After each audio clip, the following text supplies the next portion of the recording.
The wrench slipped from my grease-stained fingers and clattered against the concrete floor of my garage.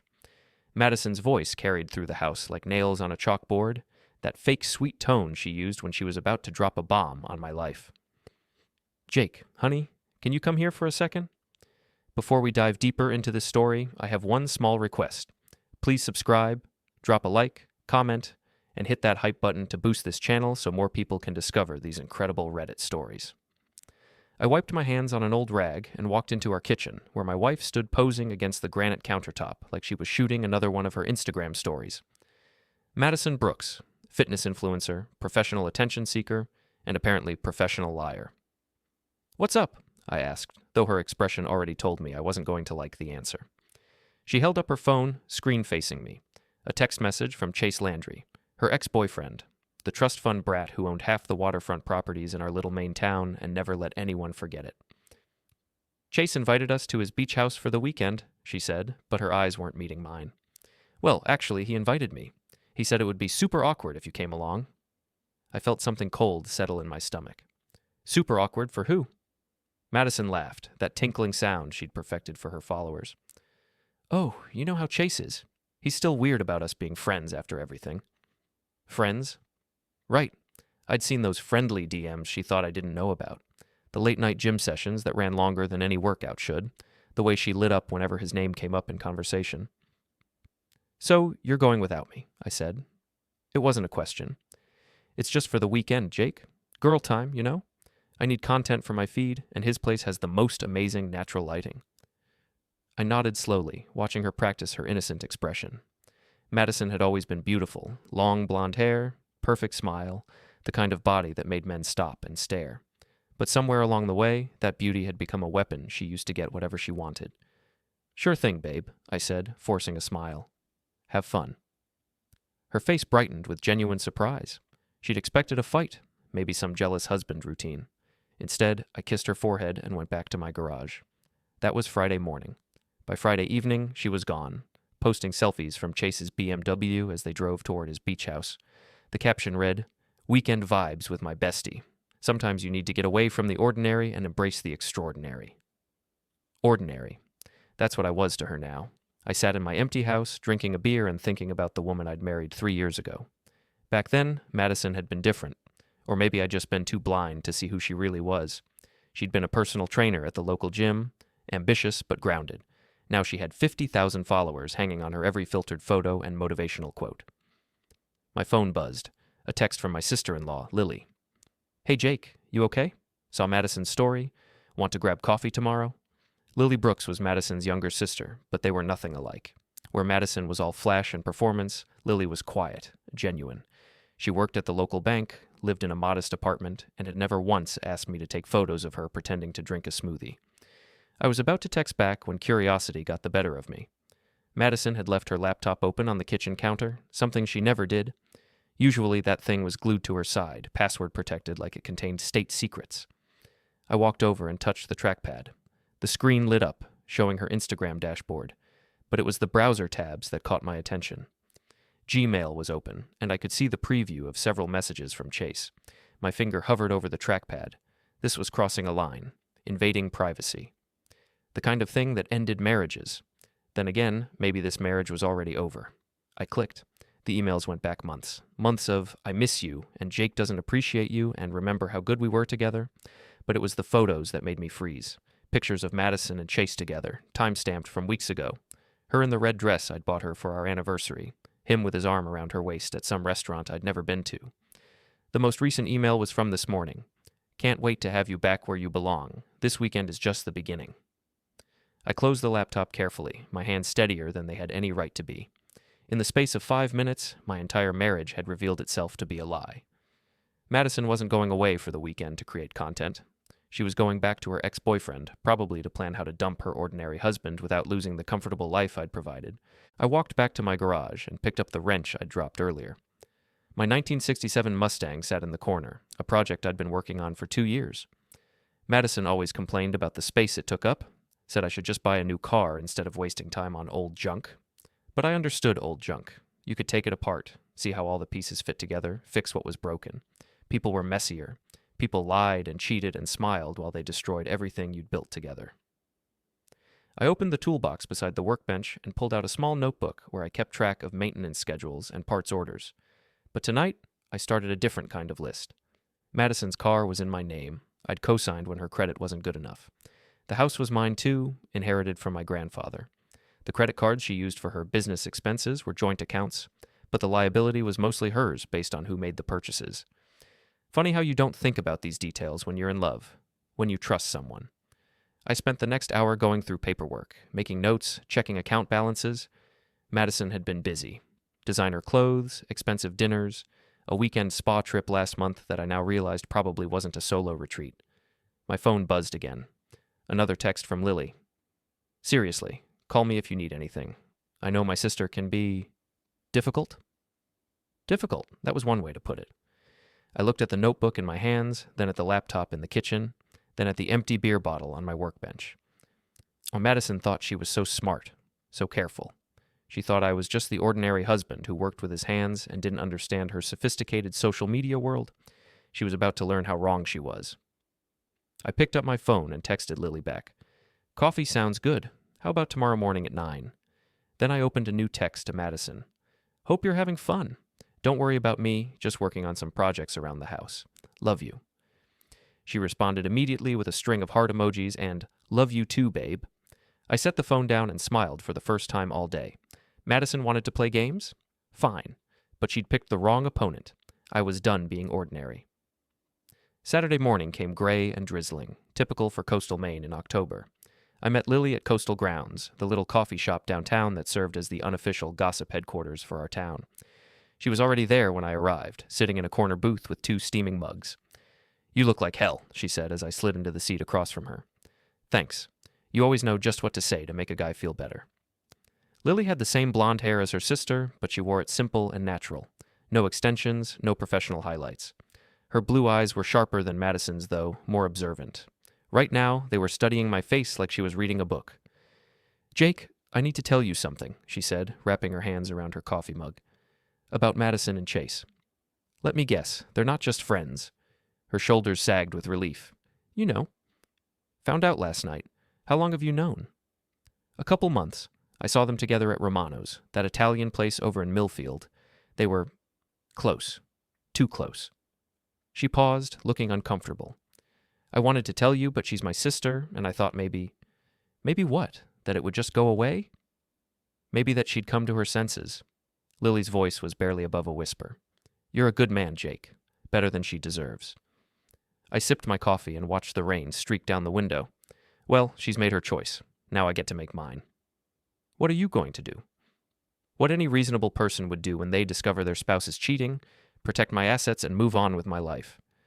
Lily raised an eyebrow. That sounds very calm. I'm a very calm person. You're also a very smart person. And when smart people get hurt, they don't just get mad. They get even. She wasn't wrong. I'd spent most of the night awake, thinking through possibilities. Madison wanted to go back to Chase? Fine. But she wasn't going to destroy my life in the process. I need to ask you something, I said, and you can say no. What? Chase's trust fund. You work at First National, right? That's where his family does their banking? Lily nodded slowly. Jake, I can't give you account information. That would be... I'm not asking for account information. I'm asking if you've heard anything around the office. Gossip. Water cooler talk. She was quiet for a long moment. There have been some issues lately. Problems with his credit. Apparently, he's been living beyond his means, even with a trust fund. His account manager mentioned that he's been trying to refinance some properties. Interesting. Chase's flashy lifestyle might not be as solid as it appeared. One more thing, I said. If Madison comes to you in the next few days, upset about something, what are you going to do? Lily looked me straight in the eye. Depends on what she did to deserve it. We finished our coffee in comfortable silence. When I got home, I parked in the driveway instead of the garage and sat for a moment, looking at the house Madison and I had shared. It was a good house. 2 stories, white clapboard siding, big front porch. My grandfather had built it in 1952, and I'd spent the last 5 years fixing it up, making it perfect for the family I thought we'd have someday. Madison had never wanted kids. Too much work, too much responsibility, bad for her figure and her brand. I should have seen the signs then. I went inside and got to work. First, I called the jewelry store where I'd been making payments on Madison's engagement ring upgrade, a 3-carat monstrosity she'd been hinting about for months. The ring was in my name, the payments coming from my account. I'd like to cancel that order, I told the sales associate. Are you sure, Mr. Turner? The ring is almost ready and you've already put down. I'm sure. How much of my deposit can I get back? Turned out, quite a bit. Enough to cover the locksmith I called next. While I waited for him to arrive, I went through the house systematically. Madison's clothes, shoes, makeup, exercise equipment, all of it went into boxes and storage bins. I wasn't destroying anything or throwing it away, I was just relocating it. The locksmith was a guy named Pete who'd gone to high school with me. He didn't ask questions, just changed the locks on all the doors and updated the security system code. You want me to program her fingerprint out of the system too? He asked. Yeah, and change the garage door codes while you're at it. By the time Pete left, the house looked different. Cleaner, less cluttered, more like the place I remembered from before Madison moved in with her ring lights and protein powder and endless collection of designer workout clothes. My phone buzzed with a text from Big Ed, my supervisor at the airport. You working tomorrow? Johnson called in sick again. Ed Martinez was 62 years old, built like a linebacker, and had been keeping the planes flying at our regional airport for 30 years. He was also the closest thing I had to a best friend, mainly because he was one of the few people who wasn't impressed by Madison's social media fame. I texted back, I'll be there. Need the overtime anyway. That was true. Madison's spending habits had put a dent in our savings, and if I was going to be single again, I needed to rebuild my financial cushion.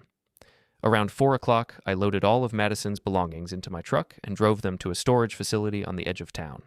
24-hour access, climate-controlled, everything a displaced, cheating wife could want. I paid for 3 months in advance and put the account in her name. The sun was setting by the time I got home. I ordered pizza, cracked open a beer, and settled in to watch the Patriots game. For the first time in months, I didn't have to listen to Madison complaining about sports being boring or asking me to take photos of her pretending to be interested in the game for her Sunday Fun Day posts. It was peaceful. Around 9, my phone started buzzing with notifications. Madison was posting from Chase's beach house, photos of wine glasses and sunset views, and her feet in the sand. The captions were all about finding yourself and embracing new adventures. I screenshot every single post. Then I did something I'd never done before. I looked up Chase Landry's social media accounts. His Instagram was public, probably because he was too arrogant to think anyone would use it against him. The photos went back years: expensive cars, exotic vacations, parties on his yacht.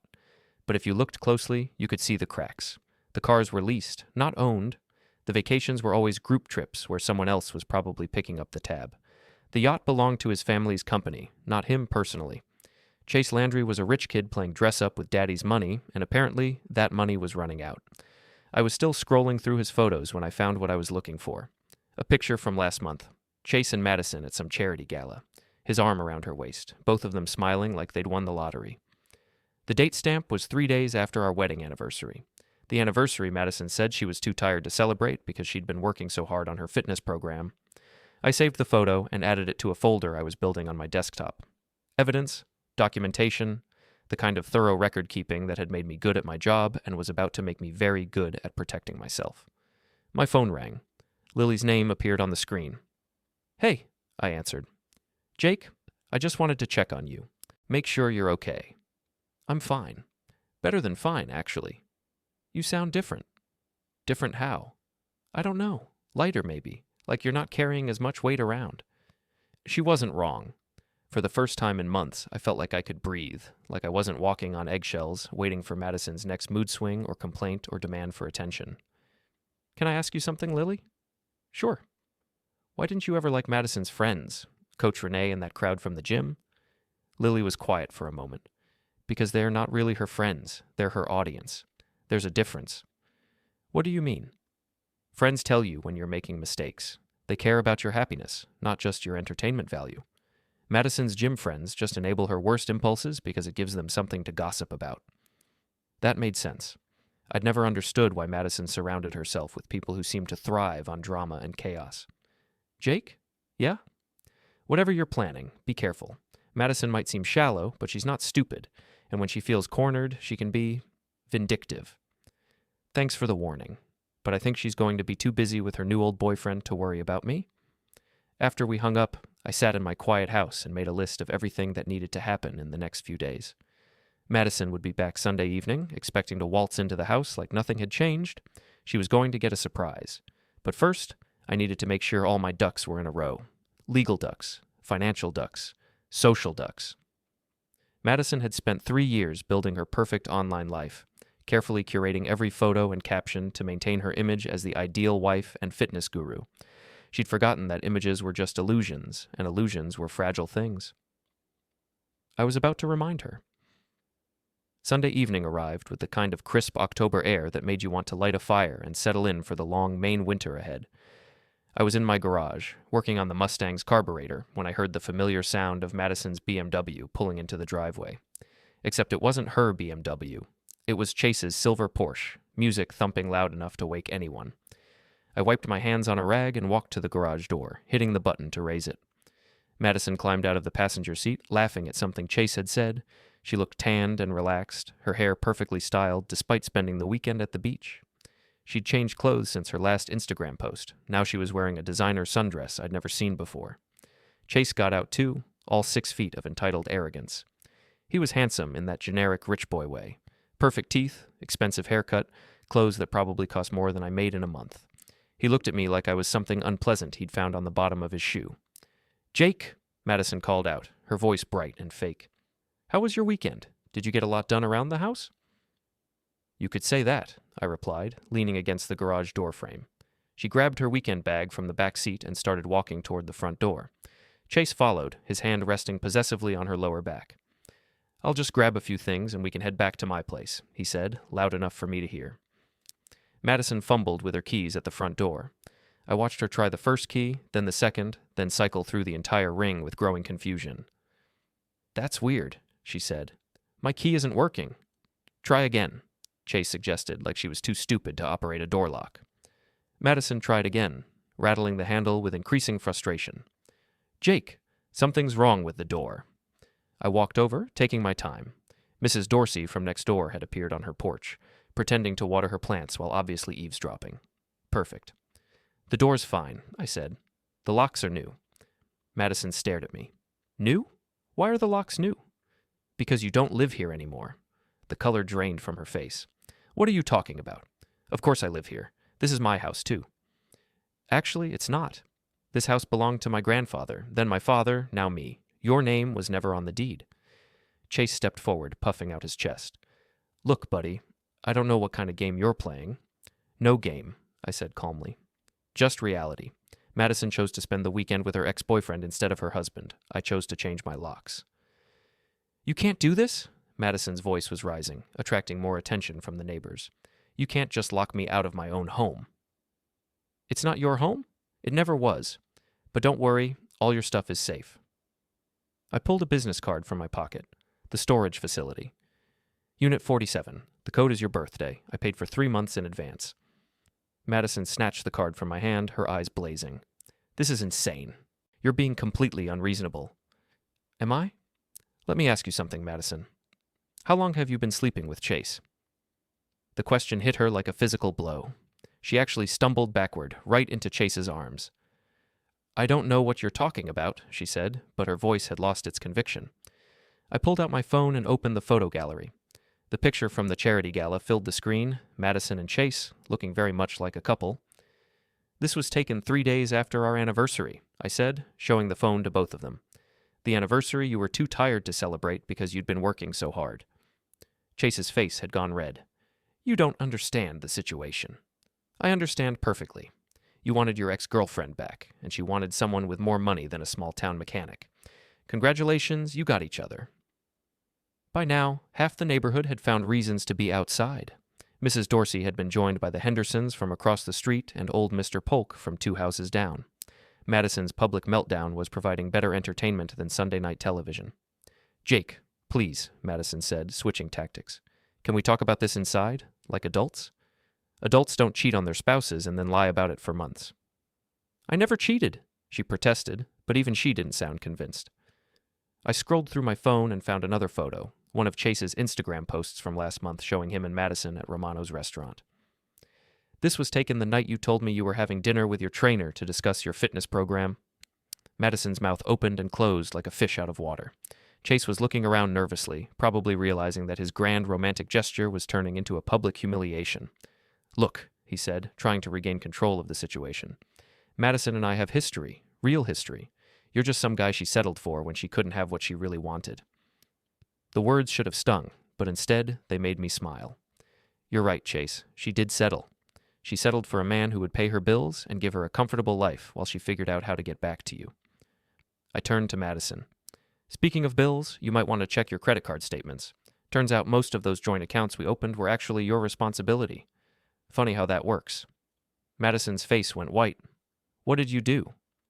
"Nothing illegal. I just stopped paying for things that weren't mine. Your car payment, for instance. And that gym membership you love so much. Oh, and the credit card you used for all those romantic dinners with Chase." "You bastard," she whispered. "Maybe. But I'm a bastard who's not getting played for a fool anymore." Chase stepped forward again, his hands clenched into fists. "You think you're so smart, don't you? You think you've won something here?" "I think I've lost something," I said. "A lying, cheating wife who never loved me. From where I'm standing, that feels like a win." Madison started crying then. Big, dramatic sobs that would have been perfect for her Instagram stories if she'd been recording. But these tears were real, born from the realization that her carefully constructed world was crumbling around her. "I have nowhere to go," she said between sobs. "Sure you do." I nodded toward Chase. "You have your soulmate right there, the man you've been sneaking around with for months. I'm sure he'll take care of you." Chase looked like he'd rather be anywhere else in the world. "Madison, maybe we should—" "Should what?" I asked. "Take responsibility for your actions? Face the consequences of breaking up a marriage? That doesn't sound like your style, Chase." The crowd of neighbors was growing larger. Someone had their phone out, probably recording the whole thing. Madison noticed and tried to compose herself, but it was too late. Her perfect image was already shattered. "This isn't over," she said, wiping her eyes and trying to salvage some dignity. "Yes, it is," I replied. "It's been over for months. You just didn't have the courage to end it honestly." Madison grabbed Chase's arm and pulled him toward his car. "Come on, let's get out of here." Chase hesitated for a moment, looking like he wanted to say something else. But whatever fight had been in him was gone. He let Madison drag him to the Porsche. As they drove away, the neighbors began to disperse, chattering excitedly about the show they'd just witnessed. Mrs. Dorsey lingered the longest, giving me a sympathetic nod. "About time you stood up for yourself, Jake," she said.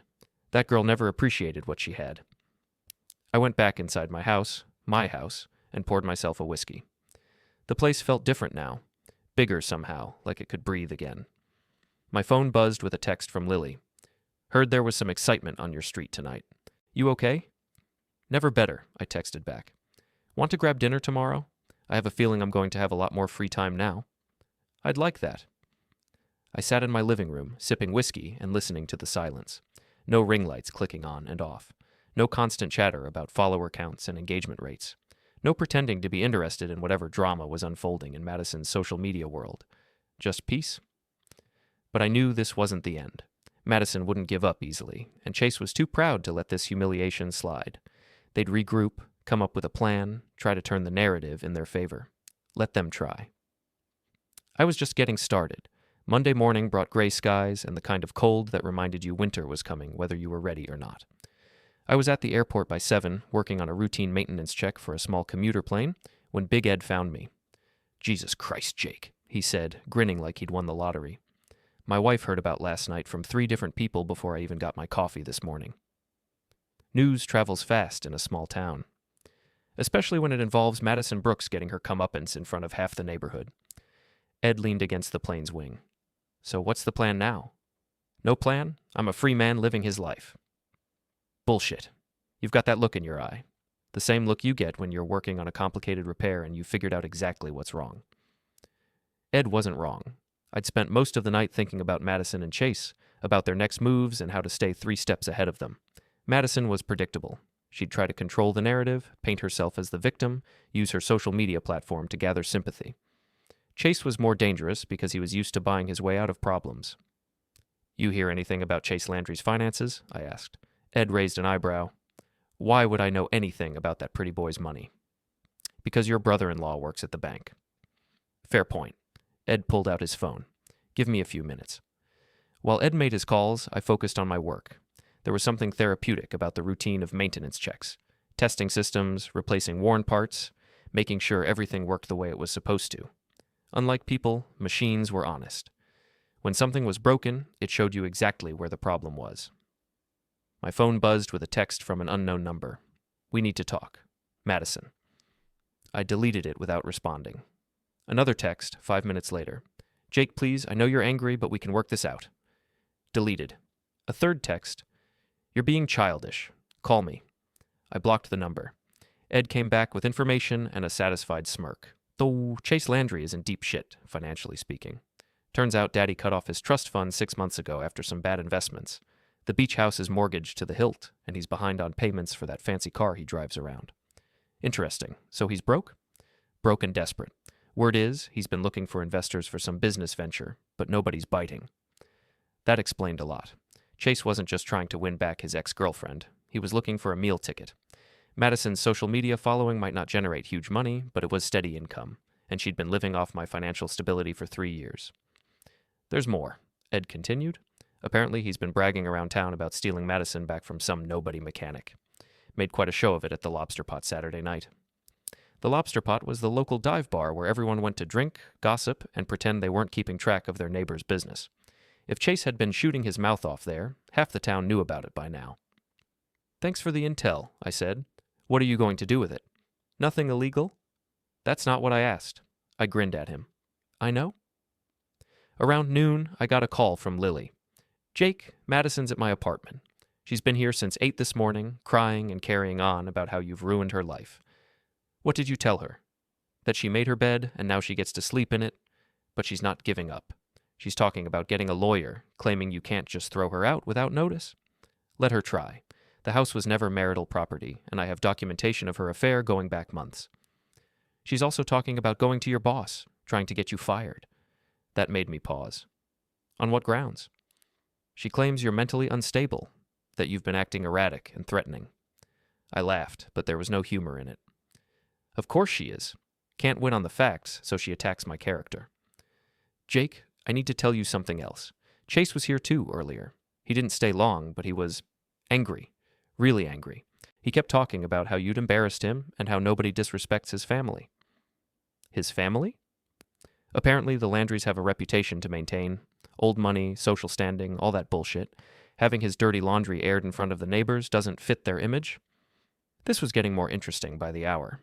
Madison and Chase weren't just dealing with a failed relationship. They were dealing with public humiliation in a small town where everyone knew everyone else's business. "Where are they now?" I asked.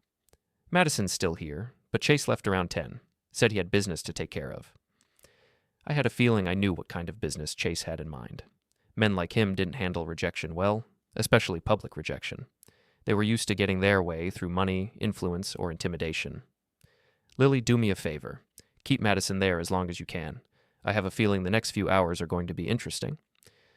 I left work early, telling Ed I had some personal business to handle. The drive home took me past the Lobster Pot, and I noticed Chase's Porsche in the parking lot. Perfect. I parked across the street and walked into the bar. Red Murphy was behind the bar, polishing glasses and pretending not to eavesdrop on the conversation happening at the corner table where Chase sat with 2 other men I recognized. Local businessmen who'd been trying to break into the Landry family's social circle for years. "Jake," Red called out, "heard you had some excitement last night." "Nothing too exciting," I said, taking a seat at the bar. "Just some spring cleaning." Chase looked up at the sound of my voice, his face darkening. He said something to his companions and stood up, walking over to where I sat. "You think you're pretty clever, don't you?" he said, loud enough for everyone in the bar to hear. "I think I'm pretty honest," I replied, not turning around to face him. "It's a quality you might want to try sometime." "You had no right to humiliate Madison like that. She's a good woman who made a mistake." I turned on my bar stool, looking Chase up and down. Up close, I could see the stress lines around his eyes, the way his expensive shirt couldn't quite hide the fact that he'd lost weight recently. "A mistake?" I said. "Is that what we're calling a months-long affair now?" The bar had gone quiet. Everyone was listening, pretending to watch the football game on the TV, but obviously focused on our conversation. "Madison and I have history," Chase said. "Something you wouldn't understand." "You're right. I don't understand how a man can be so insecure that he has to steal another man's wife to feel good about himself. Chase's face went red. I didn't steal anything. She came to me because she was unhappy, because she realized she'd settled for less than she deserved. And what did she deserve? A broke trust fund kid who's behind on his car payments? The words hit their target. Chase's hands clenched into fists, and for a moment I thought he might actually take a swing at me. But then he remembered where we were, who was watching. You don't know what you're talking about, he said, but his voice had lost its confidence. Don't I? Word around town is that Daddy cut you off, that the beach house is mortgaged and you're scrambling for investors. Makes me wonder if Madison's social media income was part of the attraction. Chase leaned closer, his voice dropping to a whisper. You're going to regret this, Jake. You're going to regret ever crossing my family. I smiled at him, calm as could be. Is that a threat, Chase? It's a promise. He turned and walked back to his table, said something to his companions, and they all left together. The bar stayed quiet for about 30 seconds after the door closed behind them. Then Red started laughing. Jesus Christ, Jake, he said. I haven't seen someone put Chase Landry in his place like that since high school. The other patrons started talking again, but I could tell they were all discussing what they'd just witnessed. By tomorrow, the whole town would know that Chase Landry had threatened me in public and backed down when I didn't flinch. My phone buzzed with a text from Lily. Madison just left. She was on the phone with someone talking about making you pay. Be careful, Jake. I finished my beer and headed home, but I took a detour through town first. Chase's Porsche was parked outside Romano's restaurant, the same place where he and Madison had been carrying on their affair. Through the window, I could see them at a corner table, heads together in intense conversation, planning their next move, no doubt. I drove home and spent the evening preparing for whatever they had in mind. I backed up all the photos and emails I'd found on Madison's laptop, saved them to multiple cloud accounts, and made copies of all the financial documents that proved the house and most of our assets were legally mine. Whatever Madison and Chase were planning, I'd be ready for it. Around 10 o'clock, I was watching the news when I heard a car pull into my driveway. I looked out the window and saw a police cruiser. This should be interesting. Officer Patricia Wells was someone I'd known since high school. She was professional but fair, and she looked uncomfortable as she stood on my front porch. Evening, Jake, she said. I need to ask you a few questions. About what? We got a complaint that you threatened someone today, made some kind of menacing statements at the lobster pot. I almost laughed. Let me guess. Chase Landry filed a complaint. I can't discuss who made the report, but I need to hear your side of the story. I invited her in and told her exactly what had happened, word for word. Patricia took notes but didn't seem particularly concerned. Jake, I've known you for 20 years, she said when I finished. You're not the type to make threats. But I have to ask, are you planning to do anything that might escalate this situation? I'm planning to live my life and protect my property. Nothing more, nothing less. She nodded. Just be careful. Divorce situations can get ugly fast, and the last thing you want is to give anyone ammunition to use against you. After she left, I sat in my quiet house and thought about what Patricia had said. Madison and Chase were already trying to paint me as the aggressor, the unstable ex-husband who couldn't handle rejection. They had no idea what they were dealing with. Tuesday morning started with a phone call from my lawyer, Tom Brennan, a guy I'd known since college who specialized in family law and had seen every dirty trick in the book. Jake, I heard you might need some legal advice, he said.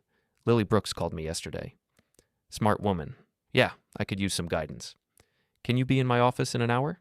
And bring any documentation you have about your marriage, finances, property ownership, everything. Tom's office was in a converted Victorian house downtown, the kind of place that felt more like someone's living room than a law office. He was waiting for me with coffee and a legal pad covered in notes. Tell me everything, he said. I spent the next hour laying out the whole story, the affair, the confrontation, the threats from Chase, the police visit. Tom listened without interruption, occasionally making notes. First thing, he said when I finished, you did everything right. The house is yours, you have documentation of the affair, and you didn't do anything illegal or threatening. But Madison's going to fight this. She's already been calling around town, trying to find a lawyer who'll take her case. And Chase Landry has money and connections, even if he's having financial problems. What's their angle? Probably claim you have assets you're hiding, that the marriage entitled her to some kind of settlement, maybe even argue that you were mentally or emotionally abusive. Tom leaned back in his chair. The good news is, Maine isn't a community property state, and you have a solid paper trail. The bad news is, they can make your life hell for months while this plays out. So what do you recommend? Document everything.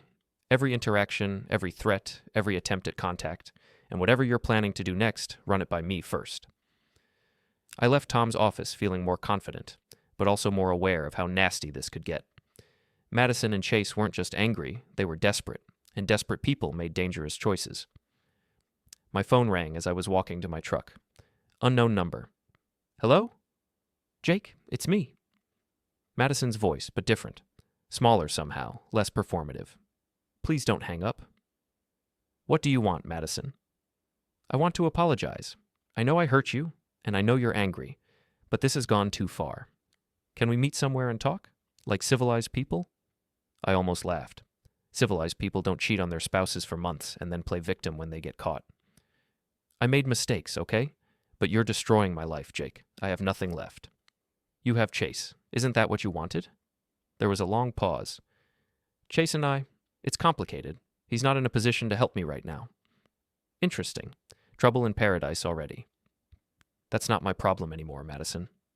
Please, Jake, I'm begging you. I'll do anything to make this right.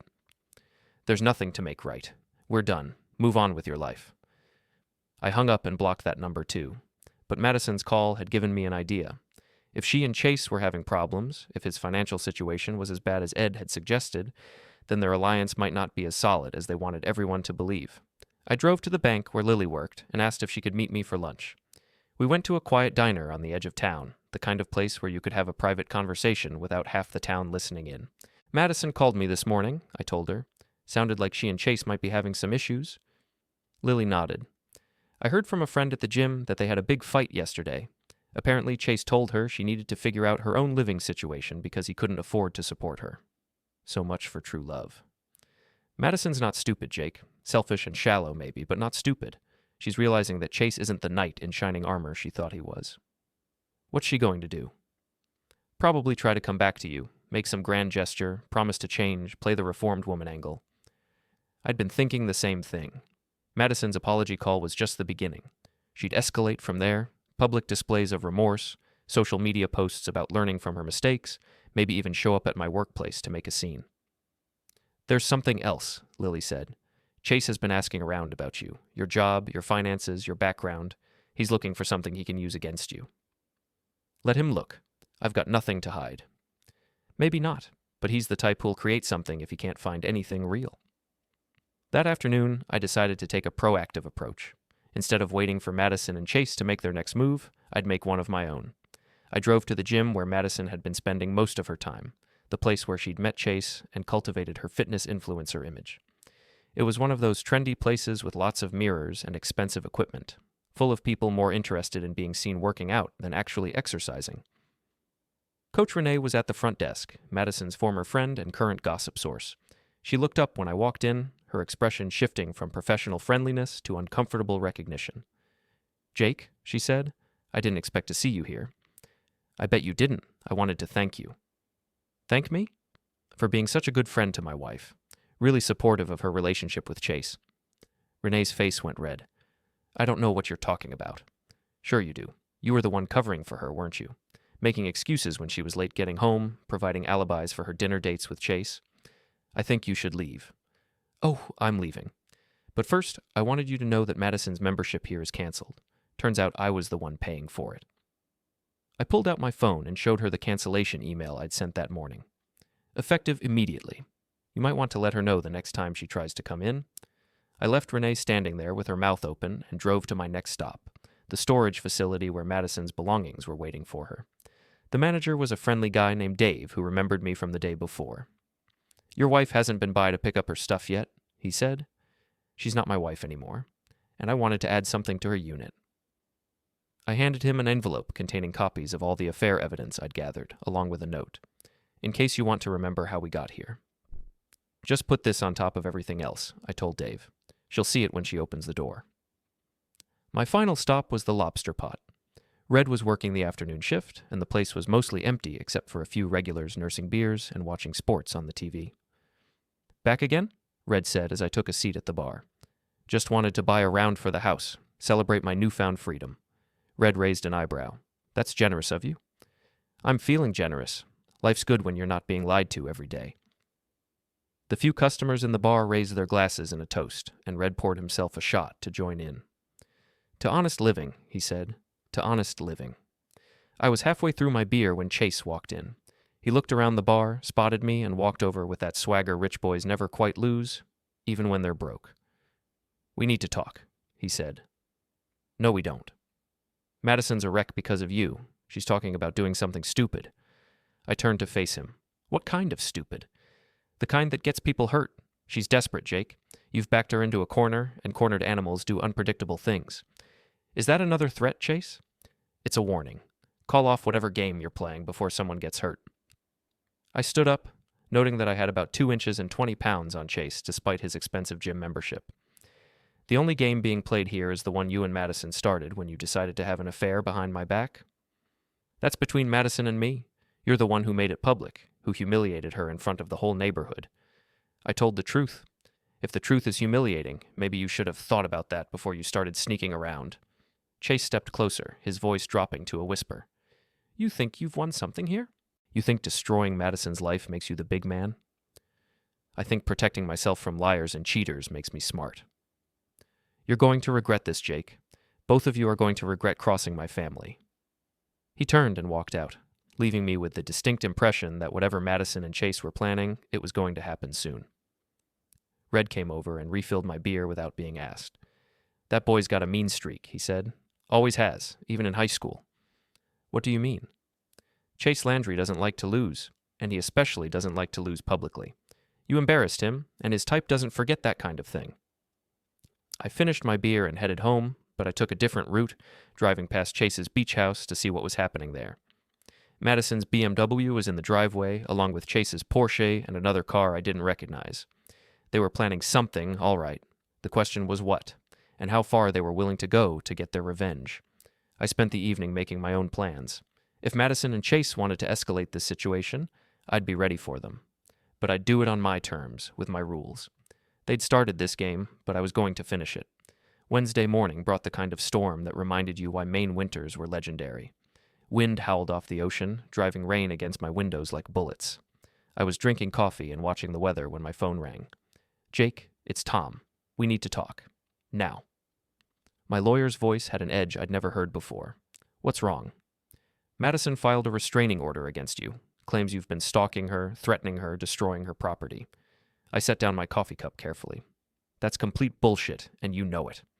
"I know it, but she's got a hearing scheduled for this afternoon, and if the judge grants it, you'll be in violation just by living in your own house." "How is that possible?" "She's claiming the house was marital property, and you illegally evicted her. She's also got witness statements saying you threatened Chase Landry in public."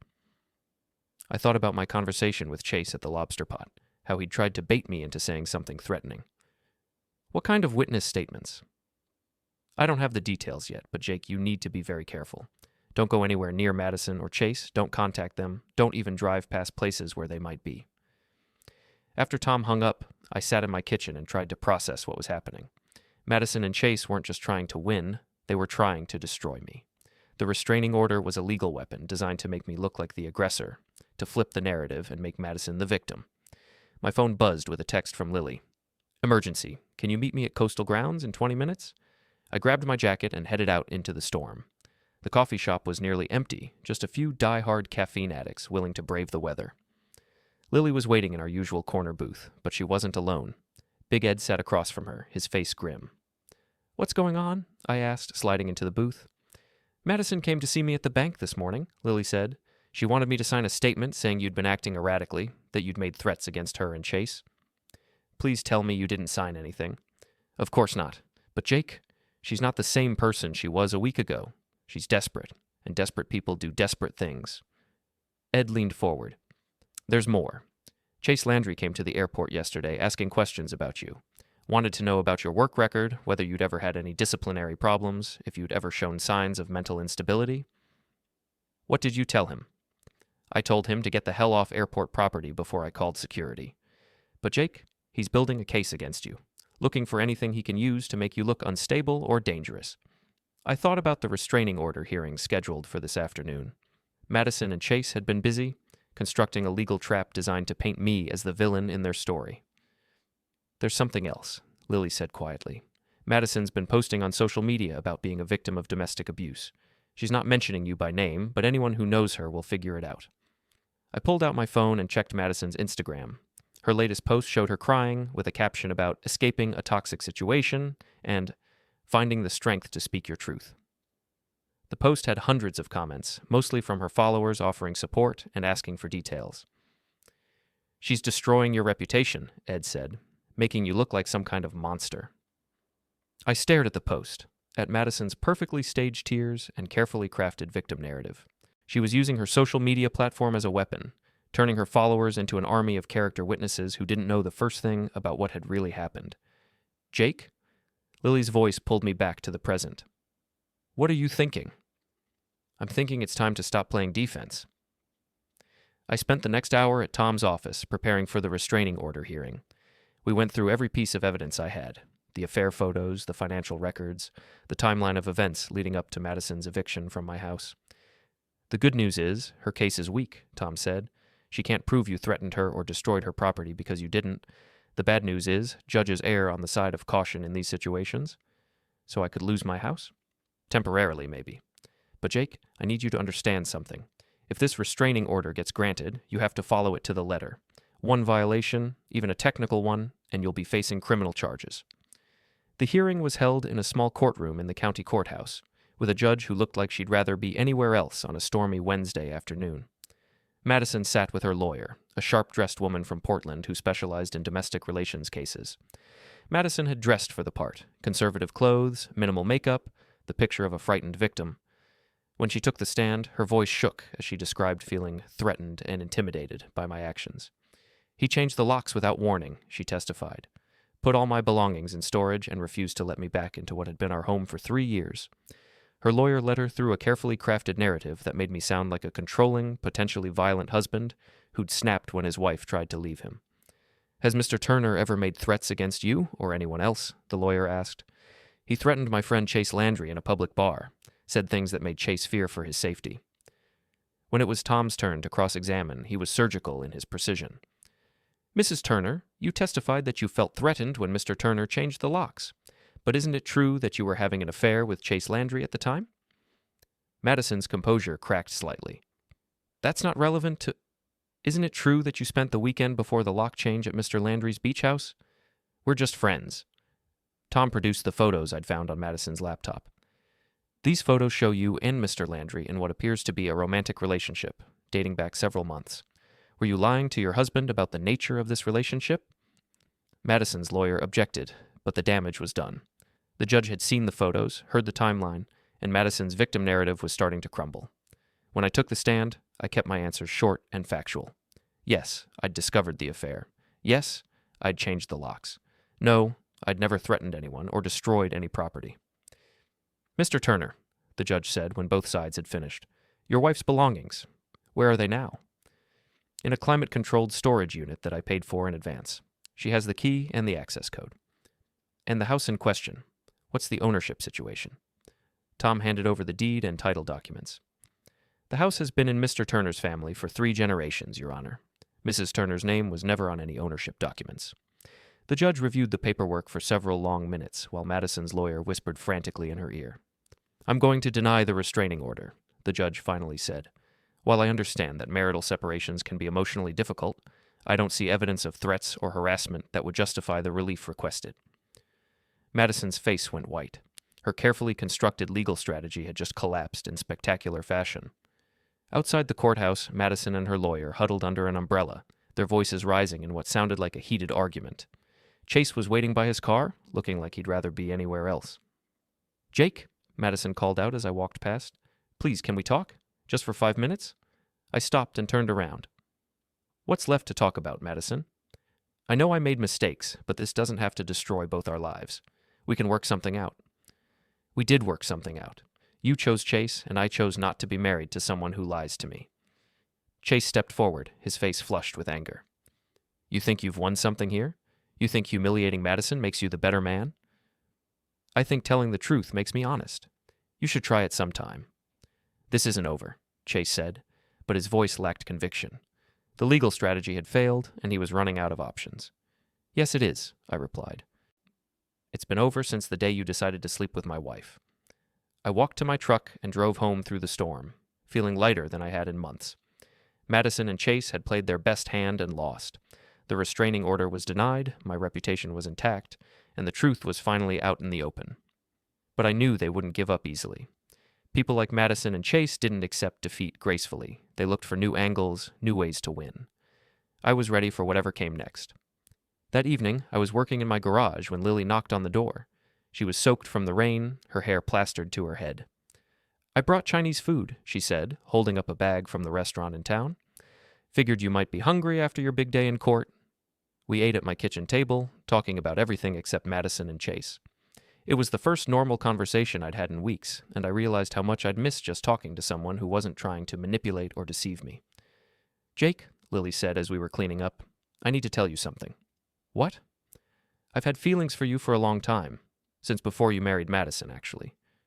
I stopped loading the dishwasher and looked at her. "Lily, I'm not telling you this because I expect anything," she said quickly. "I just thought you should know that not everyone sees you as ordinary. Some of us think you're pretty extraordinary." Before I could respond, she kissed me. It was soft and sweet and completely different from the performative affection I'd gotten used to with Madison. "I should go," she said, pulling back. "Let you process everything that's happened."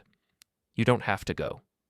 "Yes, I do. But Jake, when you're ready, when all this mess with Madison is finally behind you, I'll be here." After she left, I sat in my quiet house and thought about second chances, about the difference between settling and choosing, about what it meant to be valued for who you were instead of what you could provide. Madison had been right about one thing. I was ordinary. I was a small-town mechanic who worked with his hands and lived in his grandfather's house. But maybe ordinary wasn't such a bad thing. Maybe ordinary was honest and reliable and real. Maybe ordinary was enough. My phone buzzed with a notification. Madison had posted another Instagram story, this one showing her crying in what looked like a hotel room.